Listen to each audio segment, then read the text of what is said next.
الحمدللہ رب العالمین والعاقبۃ للمتقین والصلاة والسلام علی سید الانبیاء والمرسلین اما بعد اعوذ باللہ من الشیطان الرجیم بسم اللہ الرحمن الرحیم واما من خاف مقام ربہ ونہی النفس عن الہوی فإن الجنة هی المأوی۔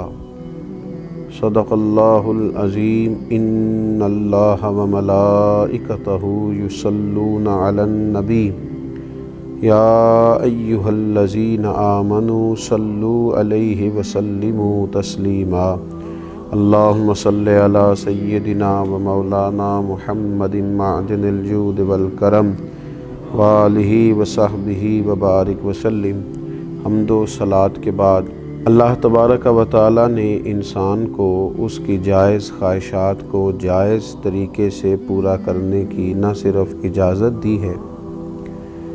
بلکہ اس کی تعریف بھی فرمائی ہے اور ایسے کاموں پر اجر کا بھی اعلان فرمایا ہے۔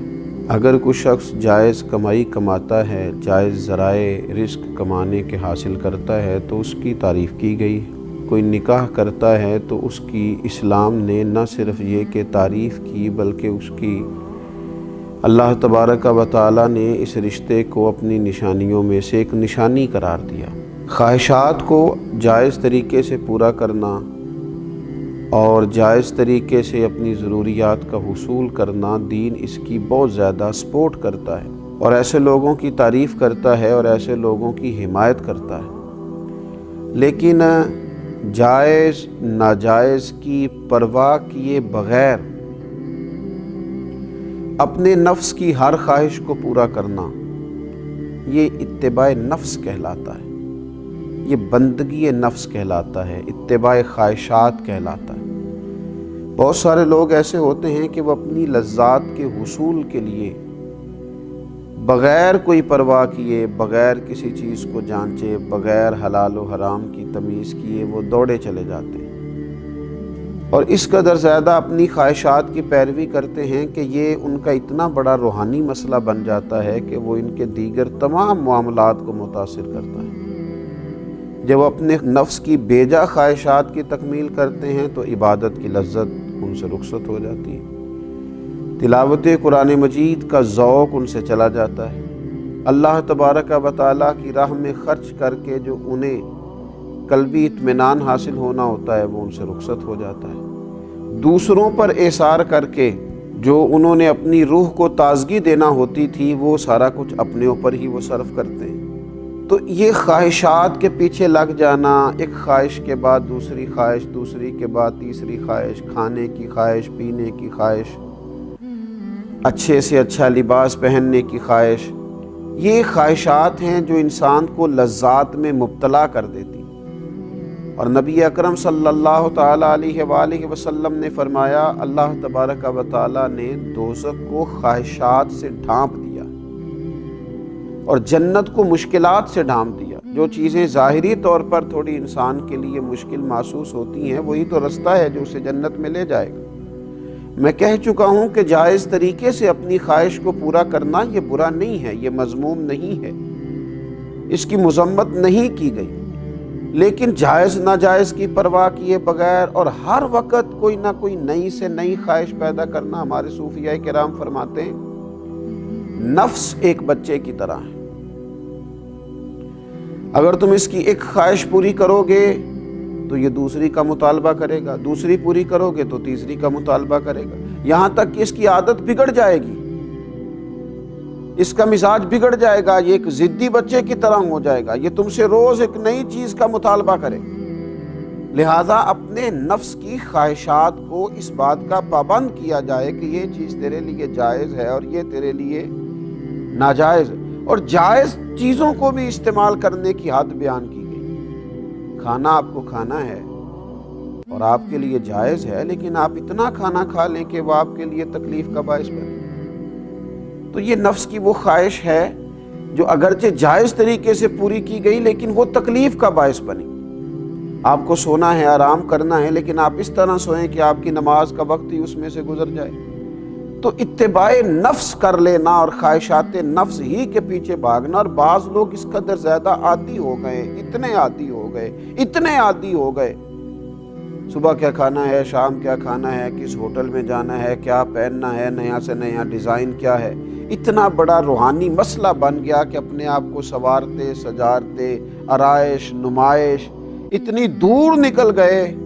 حلال اور حرام کی تمیز چھوڑ دی. اللہ کریم نے قرآن مجید میں ایک مقام پہ فرمایا کچھ لوگ تو ایسے ہیں جنہوں نے اپنے نفس کی خواہش کو خدا بنا لیا, اسی کی پرستش کرتے رہتے ہیں, خواہشات نفس کے پیچھے ہی بھاگتے رہتے ہیں. ایک ایک کر کے اپنی خواہشات کو قابو کیا جائے, اور اگر تھوڑا سا محنت کی جائے, تھوڑی سی جد و جہد کی جائے, تھوڑی اپنے اوپر توجہ دی جائے, کچھ چیزوں کا خیال رکھا جائے,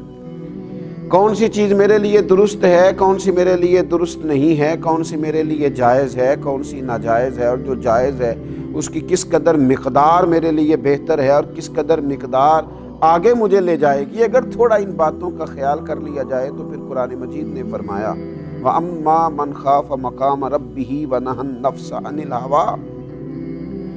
فرمایا وہ جو اپنے رب کے حضور کھڑے ہونے سے ڈرا اور جس نے اپنے نفس کو خواہش سے روکا, ذرا تھوڑا سا نا اس نے تقوی اختیار کیا, ذرا تھوڑا رکا, ذرا اس خواہش کو پورا کرتے ہوئے اپنے رب کا خوف اپنے دل میں پیدا کیا. اس نے سوچا کہ یہ خواہش جو پیدا ہو رہی ہے یہ ہو رہی ہے, لذت کا باعث بنے گی تو بنے گی, پر مجھے دیکھنا یہ ہے کہ میرے مالک کا حکم کیا ہے, میرا رب یہاں کیا فرماتا ہے, میرے لیے ارشاد کیا ہے, حد بندی کیا ہے. جو رب کے سامنے کھڑے ہونے سے ڈرا اور اپنے نفس کی خواہش سے رکا, فَإِنَّ الْجَنَّةَ هِيَ الْمَأْوَىٰ, فرمایا بے شک پھر اس کا ٹھکانہ جنت ہے. اگر وہ کامیاب ہو جاتا ہے اپنے آپ کو نفس کی خواہش سے روکنے سے اور تھوڑا سا احتیاط کرنے سے, تھوڑا احتیاط برتنے سے, اگر وہ کامیاب ہو جاتا ہے. حضرت باجزید بسطامی رحمۃ اللہ علیہ فرمایا کرتے تھے 2 ہی قدم ہیں اللہ تعالیٰ کی بارگاہ کی طرف جانے کے لیے, 2 ہی قدموں کا فاصلہ ہے اس کو پانے کے لیے, 2 ہی قدم ہیں جو اس کی بارگاہ کا قرب بندے کو دے دیتے ہیں. حضور وہ کیا, یہ کس طرح سے, اتنی آسانی سے؟ تو آپ فرمانے لگے تو 1 قدم اپنے نفس کی خواہشات پہ رکھ دے, اگلا قدم تیرا رب کریم کے قرب کے سفر کی طرف لگ جائے گا,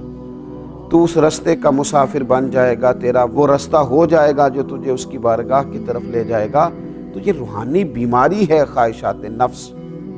آج میں نے یہ کھانا ہے, آج مجھے یہ پینا ہے, آج مجھے فلاں سے ملنا ہے, آج مجھے فلاں جگہ جانا ہے, آج فلاں رنگ کے مجھے کپڑے چاہیے, آج ایک فلاں نیا فیشن میں نے دیکھا ہے مجھے وہ کرنا ہے, آج مجھے خوبصورت لگنے کی کوشش کرنی ہے, آج مجھے دوسروں کی نظر میں بھلا محسوس ہونا ہے, اب مجھے دیکھنا ہے کہ کس طرح میں لوگوں سے منفرد ہو سکتے. نفسانی بیماری ہے تو کمزور کر دے گی مسلمان. مسلمان سادہ زندگی, سادہ غذا, سادہ طرز حیات, اپنے رب کے ساتھ تنہائی, اس کی بارگاہ میں دعائیں, سجدوں کی کثرت, تلاوت قرآن مجید, یہ رمضان المبارک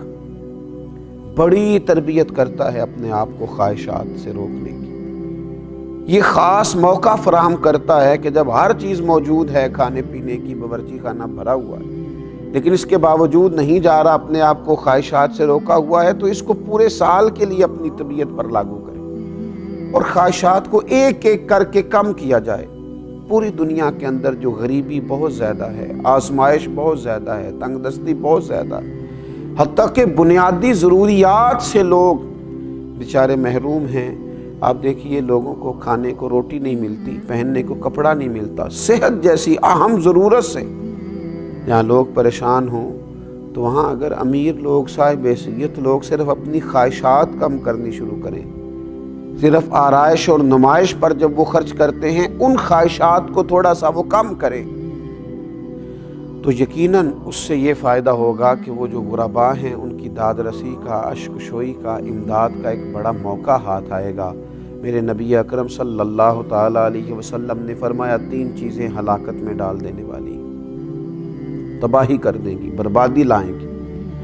3 چیزیں ہلاکت میں ڈالنے والی ہیں. ایک تو حضور نے فرمایا ہرس اور طمع میں گم ہو جانا، ہر وقت مال دولت کی ہرس لالچ پوری طرح گم ہو جانا ہلاک کر دے گا بندے کو۔ اور دوسرا نبی پاک علیہ الصلوۃ والسلام نے فرمایا اپنے آپ پر فخر کرنا،